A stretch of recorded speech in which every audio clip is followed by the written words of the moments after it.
That's always the thing that scares me the most, Jeff, is and people talk about it all the time. You have a total of 18 seasons with each kiddo that you have, at least in their young years, right? Yeah, And, by the time they get to the point where they're walking and they're talking and they're engaging, then you only have, 10, 12 seasons left. And the time just yeah. goes so fast. So the point is well taken. I mean, it's nice to see now that you have your two kiddos, they're grown, they're doing things in the world.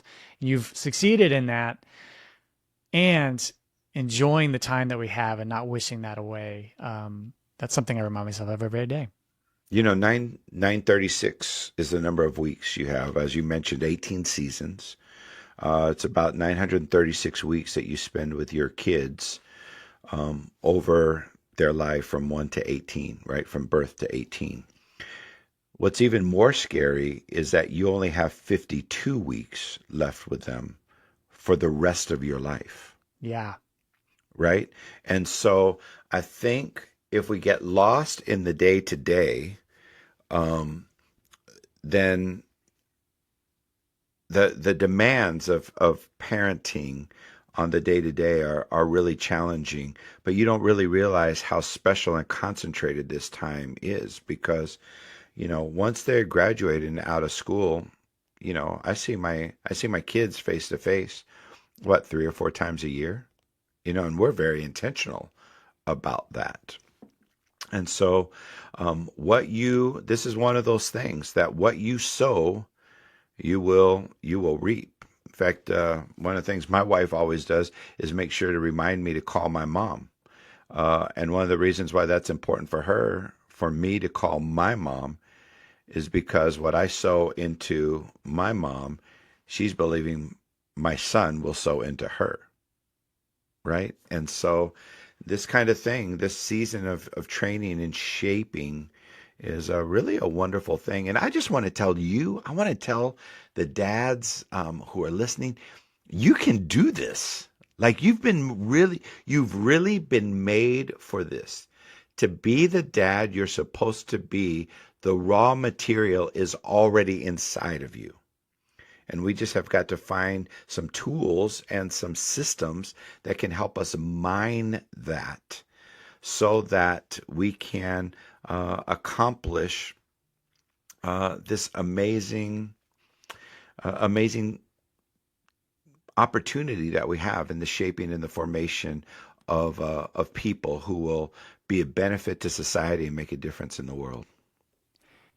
You really touched on something there that I think is incredibly important. And this is even off of what I was initially going to ask you for kind of the first question, but it's so important. You know, dads these days have such a burden on their shoulders, a quiet burden, a burden that they can't share with anybody else. Moms oftentimes have their groups, they have their support systems. Dads have the burden of trying to support and hoping to support their family both financially, keeping that roof over their heads. They wake up in the morning, they go to their job, they try to help out their wife. They come home, they do their best if they can, if they're engaged, to engage with their kiddos, and then they go to bed, they wake up and they do it over again. And that monotony, that stress can weigh and often, like we talked about, lead you to wishing away these finite moments that you have with your kids. So I guess that would be the first question for you, Jeff, is what are some options? What are some techniques that we can use to break that cycle to really both engage with our kids and help to have those moments really matter? You speak to a really important issue. If I can kind of go back to the first um, thought of that question, Thoreau makes this observation that he said that men live lives of quiet desperation.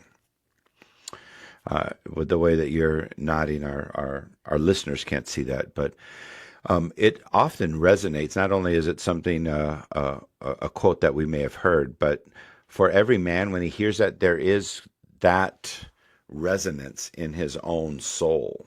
Yes, I always want to do more. I always want to do better, but the grind of life is just unending. And we use that word because for too many men, the grind literally grounds them, right? Yeah.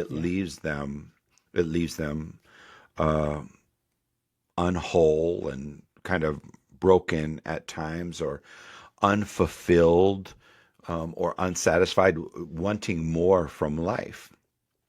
And we live in a culture that tries to define for us what success looks like, that tries to define for us what contentment looks like. And it is often related to achievements or uh, material measurements. And yet, in a spiritual context, the thing that makes one healthy is a condition of one's soul. It's the sense of who you are. And once we get out of a system that is broken, right? The system that we live in church, we kind of call it the world, like it's some kind of bad thing. But um, we live in a system where your worth is determined by what you produce, right?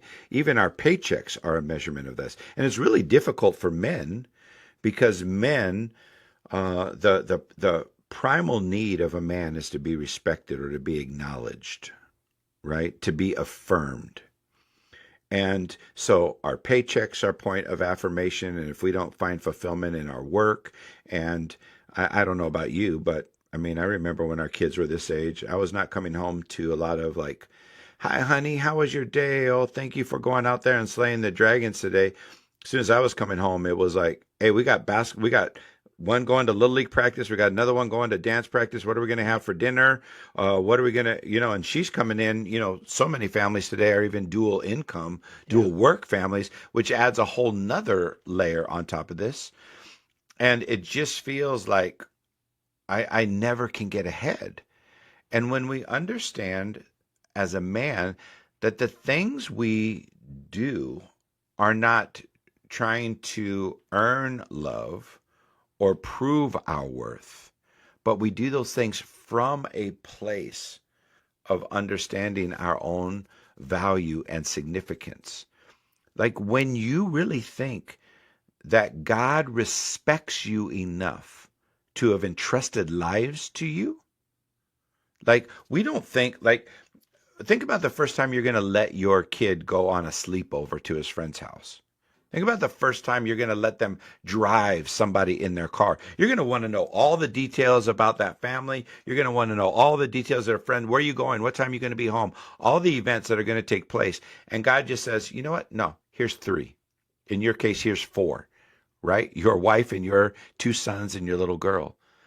Like that's a high level of trust and value and worth that has already been uh, attributed to you. So I think our job is, wow, okay, what I've been entrusted with something that's really, really valuable and significant.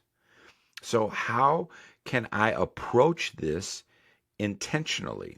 And I think one of the things that's frustrating for dads is most dads at best are responsive to the things that are happening, right? It's coming at you at such an incredible pace. Worst case scenario is you're reactive. Well, what happens if we could get ahead of that and have a long-term goal, right? Stephen Covey, going all the way back to 7 Habits of Highly Effective People, talk about having the end in mind. What's your dream? What's your dream for your kids, right? Well, that being realized in their life has a lot to do with our investment and intentionality in coming alongside of them and with God, seeing their lives shaped and formed into who He has created them to be. And when we do that, I think I think guys just need to know you've been designed to do this. Ryan, you've been designed to be an amazing dad, and everything you need to do that is already inside of you. For our listeners, You're not a failure. This is not a challenge you were not made for. This is exactly what you were made for. And all of these other things that we do with our employment and our vocations, our hobbies, our interests, are all tools that are accessible to us as we partner with God in the shaping and the formation of these amazing people. There's a quote that's attributed to Da Vinci, and as he was carving the amazing piece of art, the statue of David. And you've probably heard this. And you know, he said there people would ask him, how did you do this? And he said, I just kept chipping away what wasn't necessary. Right? Like the statue was already in there. I just had to remove enough stone so that it could come out. And I think that that's what we do in the shaping of our kids, in the that we're just keep chipping away at stuff till we get a picture of who they really of who God's designed them to be, and to help kind of affirm that.